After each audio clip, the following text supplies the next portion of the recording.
If you're looking for a healthy and delicious way to boost your weight loss and fitness goals, look no further.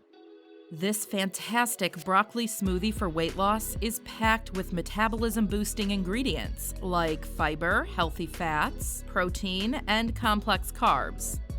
This green smoothie is the perfect option for anyone trying to slim down and tone muscle. Plus, it's absolutely delicious, so you'll enjoy every last sip of it. Here is how to make a broccoli smoothie for weight loss.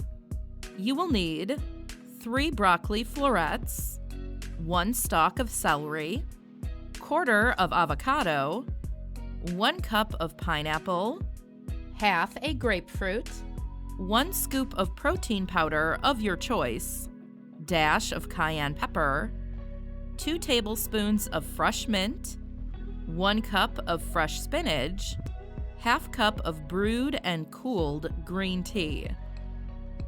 Blend all the ingredients for about 1 to 2 minutes or until smooth.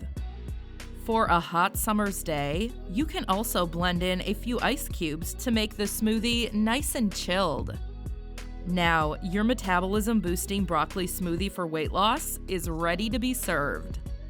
For more healthy, nutrient-packed, fat-burning smoothie recipes with ingredients known to promote weight loss, follow the link in the description below this video. Check it out now.